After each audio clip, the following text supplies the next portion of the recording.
اسلام کا ٹیررسٹ کا کوئی رشتہ نہیں ہے. جب تک زندہ رہو اسلام کا دامن پکڑے رہو, جب مرو تو اسلام کے دامن میں مت کے جاؤ, جب دفن ہو تو اسلام کے طریقے پر دفن ہو, تاکہ دنیا کہہ دے کہ یہ نبی کا غلام تھا, نبی کا غلام ہے, نبی کا غلام رہے. دشت و دشت ہے دریا بھی نہ چھوڑے, بحر ظلمات میں دوڑا دیے, شان جشتی نہ تھی نظروں میں جہاں داروں کی, کلمہ پڑھتے تھے ہم چھاؤں میں تلوار. بات سمجھ میں آ گئی؟ ایک بات میرے ذہن میں اور آ گئی, اس کو بھی عرض کر دوں, اس کے بعد تقریر ختم. اچھا بولو, سارے لوگ مل کے بتاؤ یہ بات صحیح ہے یا غلط جو میں نے بیان کی؟ اس میں انسانیت کی بات ہے کہ نہیں؟ شانتی کی بات ہے کہ نہیں؟ محبت کی بات ہے کہ نہیں؟ پیار کی بات ہے کہ نہیں؟ خلوص کی بات ہے کہ نہیں؟ عشق کی بات ہے کہ نہیں؟ جیئیں گے تو اپنے دین سے بھی پیار کریں گے اور اپنے وطن سے بھی پیار کریں گے. بے شک, سبحان اللہ سبحان اللہ. ایک بات اور کہہ دوں, اس کے بعد تقریر ختم. اصلاح بھی کر دیں. ایک بات اور کہہ رہا ہوں, اس کے بعد حضرت فرمائے اصلاح کر دیں. تو آج ضرورت ہے ہمیں ان چیزوں کو سمجھنے کی, اس لیے میرے بھائیوں جلسے میں پڑھے لکھے لوگوں کو بلایا کرو, ٹھیک ہے, اور وقت پہ جلسہ ختم کیا کرو, تو کہ پڑھے لکھے لوگ آپ کے جلسے میں آنا شروع کر دیں گے تو ایک اچھا میسج ہے. اب مسلمان کہتے کسے ہیں؟ مسلمان کسے کہتے ہیں؟ یہ کھانے والے کو مسلمان کسے کہتے ہیں؟ جواب دو مجھے. ارے کوئی تو جواب دے دو, اتنے بڑے مجمع سے. کلمہ پڑھنے والے کو. بس کلمہ پڑھنے والے سے مسلمان ہو گیا. یا ایھا الذین آمنوا ادخلوا فی السلم کافہ. اللہ کا قرآن, اللہ ارشاد فرماتا ہے ایمان والو اسلام میں مکمل طریقے سے داخل ہو جاؤ. تو جس نے نماز چھوڑی کیا بات ہے, وہ پورے طریقے سے داخل ہوا. جس نے روزہ چھوڑا, اتنے ہنٹر پڑیں گے, اب ماں کا دودھ یاد آ جائے گا, قبر میں کوئی نہیں بچائے گا, حشر و نشر میں پیر صاحب نہیں بچائیں گے, روز محشر کی جا گداز بود, اولی پرش سے نماز بود, قیامت کا میدان اچھلتے ہوئے میدان میں سب سے پہلا سوال ہوگا وہ نماز کا ہوگا. کس کا ہوگا؟ تم نے کتنے جلسے کیے یہ سوال نہیں, کتنی چادریں چڑھائی یہ سوال نہیں, کتنے تم نے حلیم بریانی بنائی یہ سوال نہیں, نماز کا سوال ہوگا. کون سی دن؟ قرآن سے پوچھو کون سی دن؟ فَقِرُّوا إِلَيْهِ مِنْ أَخِي. زور سے سبحان اللہ. اس قیامت کے دن تم سے سوال ہوگا, جس دن بھائی بھائی سے بھاگے گا. بھائی بھائی کا ساتھ نہیں دے گا, باپ بیٹی کا ساتھ نہیں دے گا, بیٹی باپ کا ساتھ نہیں دے گی, بیوی شوہر کا ساتھ نہیں دے گی. تو آج کل کے چار چار انگوٹھی والے پیر مرید کا ساتھ دے گے.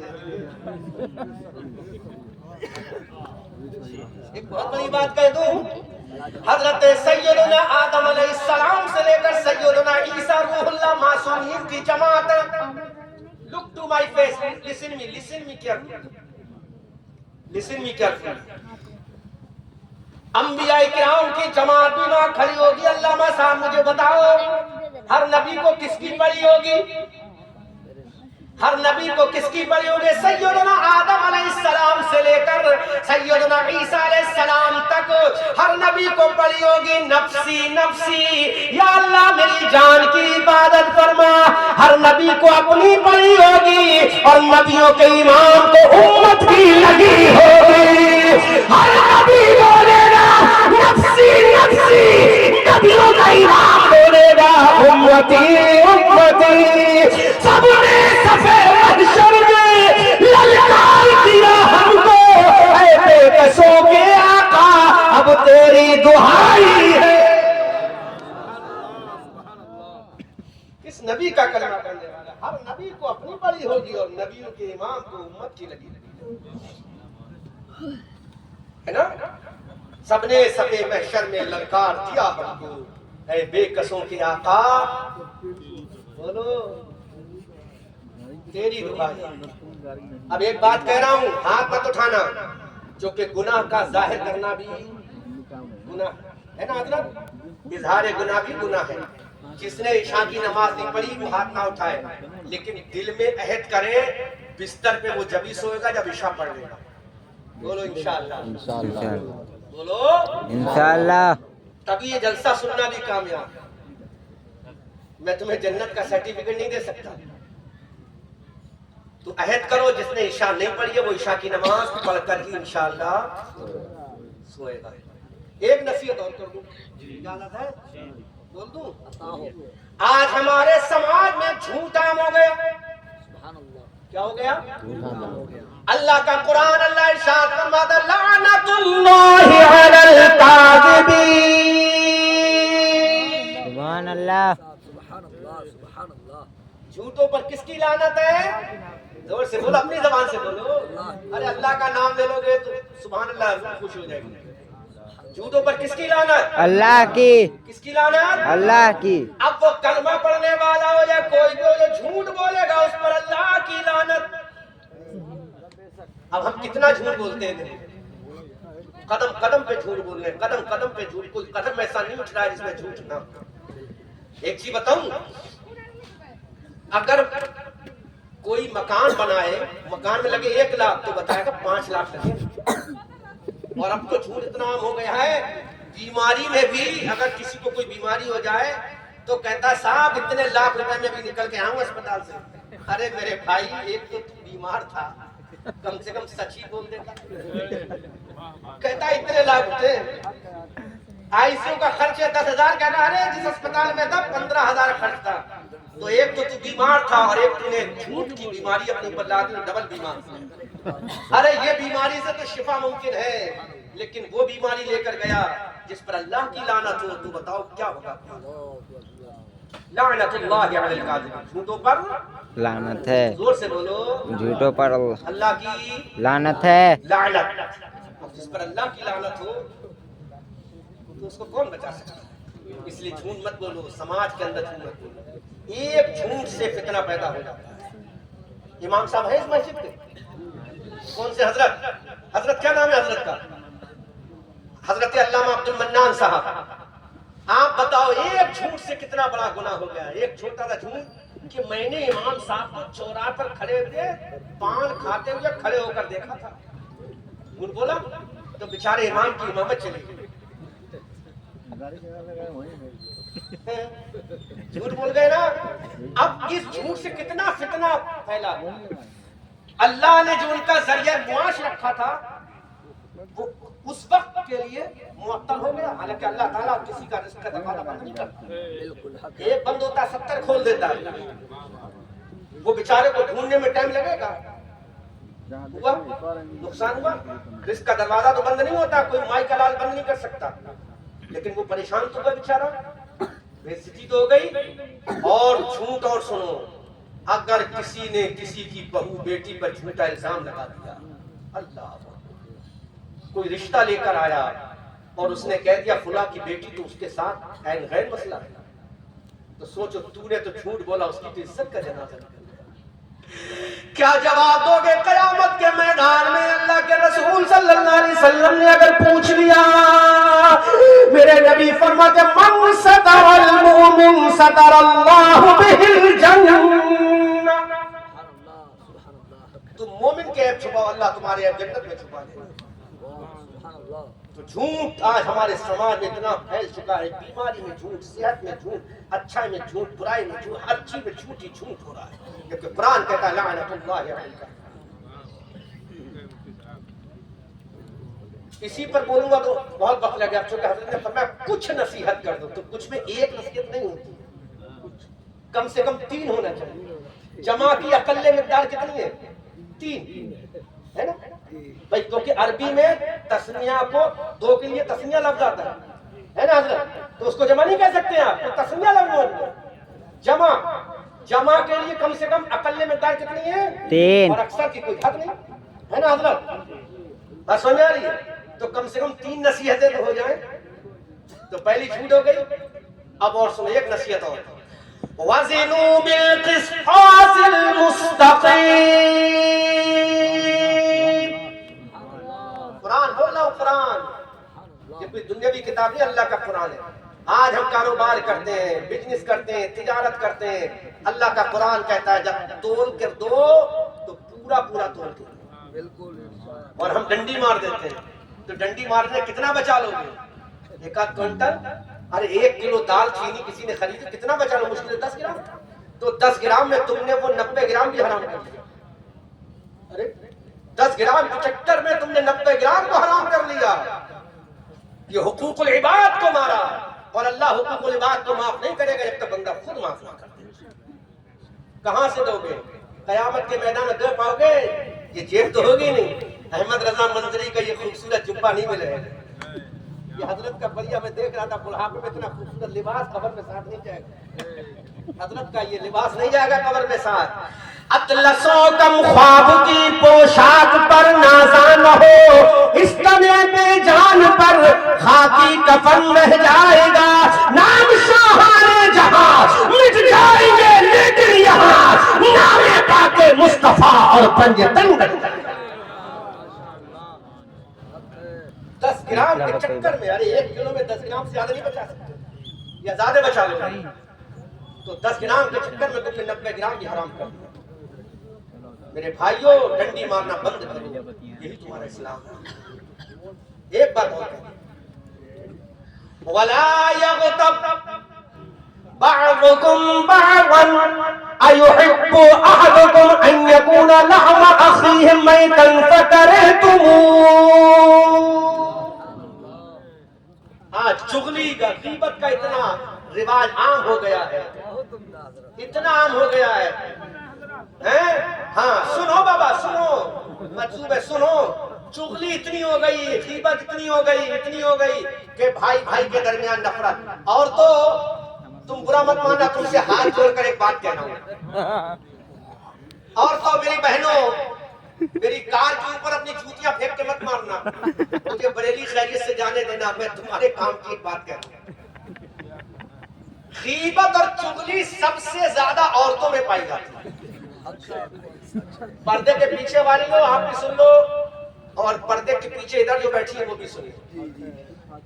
تمہاری زبان کاٹی جائے گی قیامت کے میدان میں غیبت و چغلی کرو گی. تم نے اپنے شوہر سے غیبت کی کہ آج میری شوہر کی بہن کون ہوتی ہے. تم نے شوہر سے بیچارہ تھکا مارا آیا جلسہ کر کے بہار کے سیوان سے ہی نقیب صاحب جلسہ کر کے آئے اور محترمہ نے کہہ دیا آج میری نند نے تو مجھے بہت ستایا. اب انہوں نے آؤ دیکھا نتاؤ دیکھا بہار سے آئے تو جلسہ کر کے تھکے تھکائے پریشانی میں پسینہ تھا ہے نا، کپڑے سے پسینہ ٹپک رہا تھا. بیوی کے کہنے میں آ کے اپنی بہن سے کہا ہے بہن تم نے ایسا کہا، دماغ کے اندر بدگمانی پیدا ہو گئی. تو بولو اس کا بوال کس پر جائے گا؟ جواب دو کس پہ جائے گا؟ تو عورتوں کے اندر چغلی اور غیبت کی سب سے زیادہ کوانٹٹی پائی جاتی ہے. میری بہنوں غیبت اور چغلی کر کے تم اپنے آپ کو برباد مت کرو. نند کون ہے تمہاری؟ تمہارے شوہر کی بہن ہے. ساس کون ہے تمہاری؟ تمہارے شوہر کی ماں ہے. سسر کون ہے تمہارا؟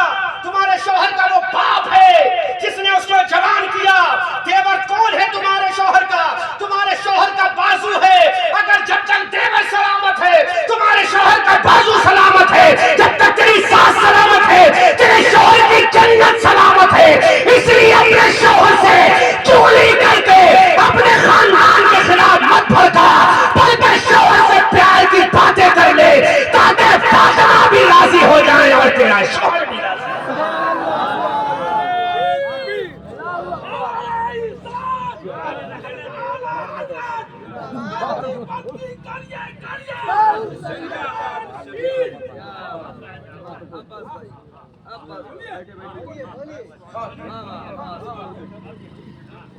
میری بہنوں میں تمہارا بھائی ہونے کے رشتے سے، بھائی میں ان کا بھائی تو ہوں کہ نہیں؟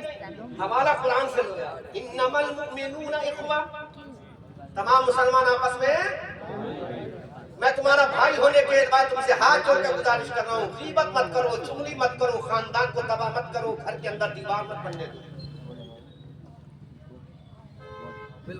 اگر آپ کو الگ رہنا ہے تو شریعت اجازت دیتی ہے، الگ کمرہ بنا دو، الگ گھر بنا دو، جیسے میرے آقا صلی اللہ علیہ وسلم امہات المومنین کے الگ الگ کمرے بنائے کہ نہیں بنائے؟ بالکل بالکل بولو، اسلام اجازت دیتا ہے، لیکن نفرت کی دیواریں کھڑی مت کرو، اینٹ اور پتھر اور گارے کی دیواریں کھڑی مت کرو، چغلی مت کرو اپنی ساس کی، نند کی، دیورانی کی، دیور کی، جو کہ وہ سب تمہارے شوہر کے گھر والے ہیں، اگر شوہر ملا ہے تو انہی کی وجہ سے ملا ہے۔ ایک بات بڑی گہری کہہ رہا ہوں حضرت، آپ کی شادی تو ہوئی ہوگی نا؟ ہوئی تھی نا؟ اچھا کون نہیں ہو سکتا کون؟ حضرت صحیح بتا کر، جب آپ کے رشتہ گیا ہوگا تو دیکھنے یا تو آپ کی بہن گئی ہوں گی، یا آپ کی ماں گئی ہوں گی، یا آپ کی چاچی گئی ہوں گی، یا آپ کی خالہ یا پھپھو گئی ہوں گی۔ ان 3-4 عورتوں کے رشتے میں سے کوئی گیا ہوگا؟ تو اگر تو آج اپنے شوہر کی دلہن بنی ہے تو اس میں احسان تیری نند کا ہے، اس میں احسان تیری ساس کا ہے، اس میں احسان تیرے دیور کا ہے، کیونکہ یہی لوگ گئے تھے اور انہوں نے کہا تھا بھیا اس لڑکی سے شادی کر لو، وہ لڑکی اچھی ہے، تو اس نے تو تیرے عیب چھپائے تھے، اس نے تیری کمیاں چھپائی تھی، اس نے تیری غلطیاں چھپا کر اپنے بھائی سے تیرا رشتہ کرا دیا، آج تو نے اسی کو اس کا دشمن۔ سبحان اللہ۔ اس لیے میری بہنوں، تمہیں بھی کل کسی کی ساس بننا ہے، تمہارا بھی کوئی داماد بنے گا۔ آج تم دوسرے کے لڑکے کو اس کی ماں سے جدا کراؤ گی تو کل تمہارا کلیجہ پھٹے گا جب تم ساس بنو گی۔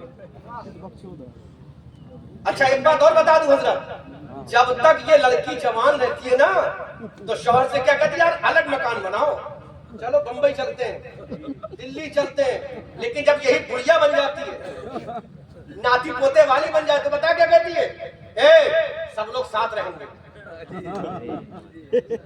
کیا کہتی ہے؟ ساتھ رہیں گے۔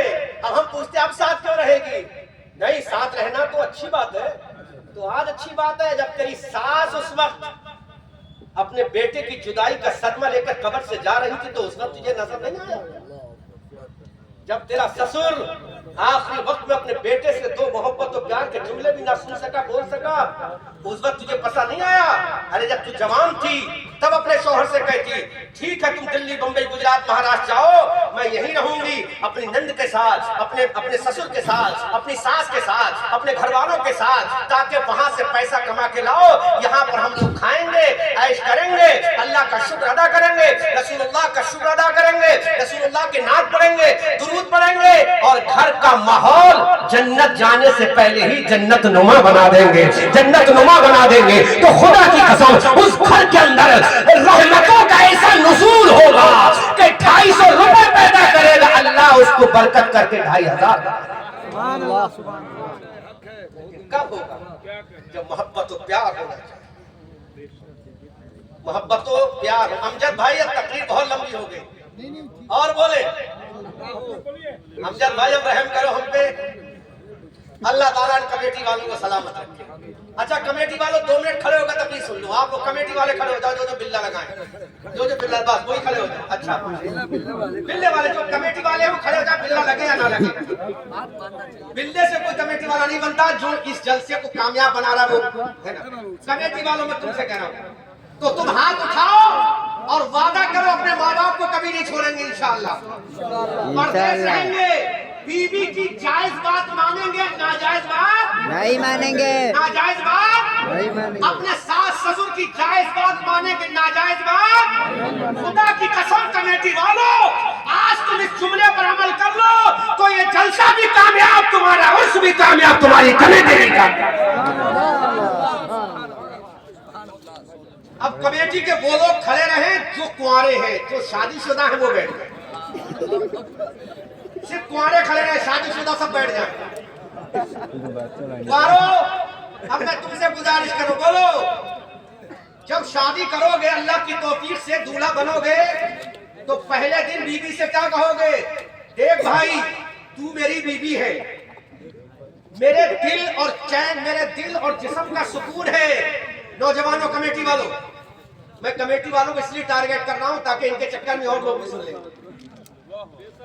رفیق بھائی مسکرا رہے ہیں, 56 سال کی عمر, خیر تو ہے نا؟ دوسرا ارادہ مت کرنا, جائز تو ہے نا, جائز ہے.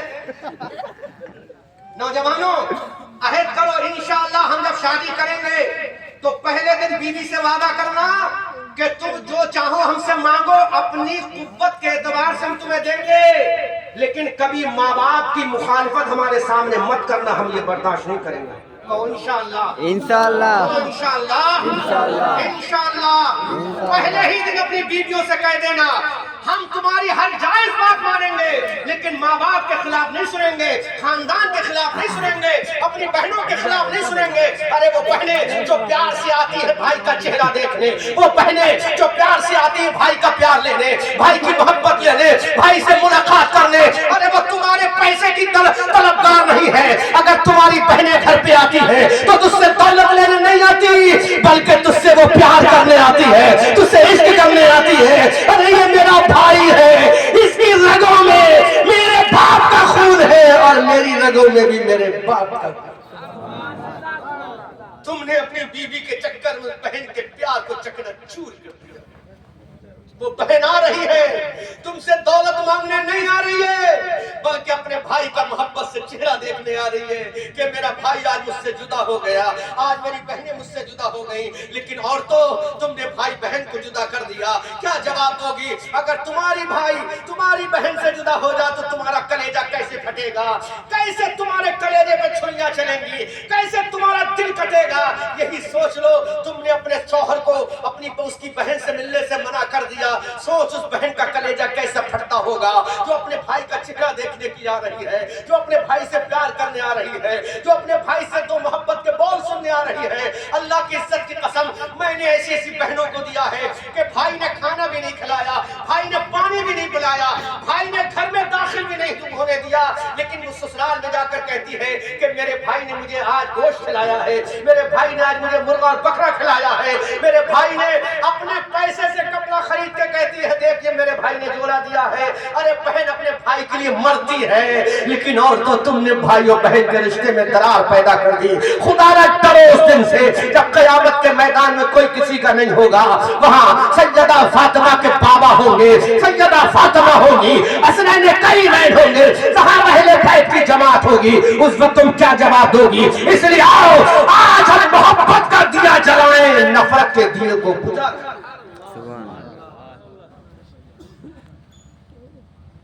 ایک بات اور کہہ رہا ہوں, چغلی اور غیبت کے ذریعے بھائی بہن کو جدا مت کرو, باپ بیٹے کو جدا مت کرو. اور بزرگوں, میں تم سے گزارش کرتا ہوں, آپ اگر چاہتے ہو کہ آپ کی اولاد آپ کی عزت کرے تو تم اپنے اولاد کے سامنے اپنے ماں باپ کی عزت. اگر آپ یہ چاہتے ہو کہ آپ کی اولاد آپ کی عزت کرے تو آپ اپنے ماں باپ کے سامنے ادب سے پیش آؤ. ایک بات بہت اچھی میرے ذہن میں آ گئی, آپ یہ چاہتے ہو کہ آپ کی اولاد آپ کے ہاتھ چومے؟ بولو چاہتے ہو کہ نہیں چاہتے؟ چاہتے ہو نا آپ کی اولاد آپ کے. تو جب تمہاری اولاد چھوٹی ہو تو اس وقت اولاد کے سامنے اپنے باپ کے چھریوں والے ہاتھ چوما. بچہ پوچھے گا ابا یہ کیا کر رہے ہو, تو کہنا بیٹا یہ میرے باپ ہے, میں ان کے ہاتھ چوم رہا ہوں. تو بچہ سفید روئی کی طرح ہوتا ہے, وہ کہے گا جی تمہارے باپ ہیں, آپ ان کے ہاتھ چوم رہے ہو, تو تم میرے باپ ہو, لاؤ میں تمہارے ہاتھ چوم.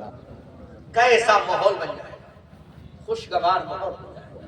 تو اس لیے آپ یہ چاہتے ہو کہ آپ کی اولاد آپ کے ہاتھ چومے تو بچوں کو پڑھاؤ مت, بلکہ بچوں کو سکھاؤ. بچہ پڑھنے سے زیادہ ایکٹیویٹیز کو دیکھتا ہے. تجربہ کراؤ, ایکسپیرینس کراؤ بچے کے سامنے. خدا کی قسم بچہ کہے گا جب میرا باپ میرے اپنے باپ کے ہاتھ چوم رہا ہے تو میں بھی اپنے باپ کے ہاتھ چوموں. ان ذمہ دار علماء کی سرپرستی و صدارت میں ایک جملہ اور کہتا ہوں، دنیا کا کوئی پیر ایسا لاؤ جس کے قدموں میں جنت ہے۔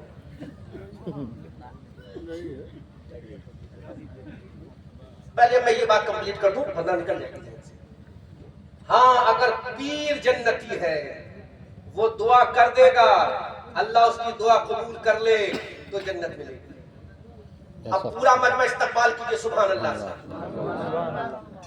ایسا اس زمین کے اوپر کون سا پیر ہے جو ہاتھ نہ بھی اٹھائے، دعا نہ بھی کرے، پھر بھی اللہ جنت عطا فرماتا ہے؟ اس روئے زمین پر نیلگو آسمان کے نیچے میرے نبی فرماتے ہیں وہ ایک ہی ذات ہے، ہاتھ نہ بھی اٹھائے، دعا نہ بھی کرے، تب بھی خدا نے اس کے قدموں میں جنت رکھ دی ہے۔ اس پیر کا نام میری تیری ماں ہے۔ مصطفیٰ فرماتے ہیں ماں کے قدموں میں اللہ نے جنت رکھ دی۔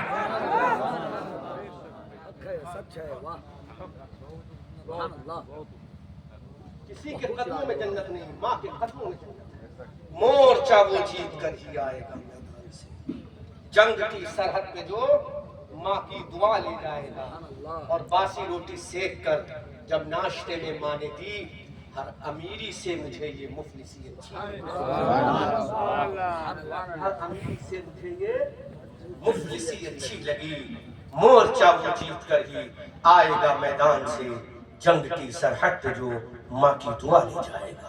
ابھی میں ایک دن اپنے قیام گاہ میں آفس میں بیٹھا ہوا تھا، ایک کتاب میں نے پڑھا کہ قدرت کے قانون بھی نرالے ہیں۔ اس میں لکھا تھا کہ جب دو لوگوں سے جھگڑا ہو تو فوراً ہار جانا،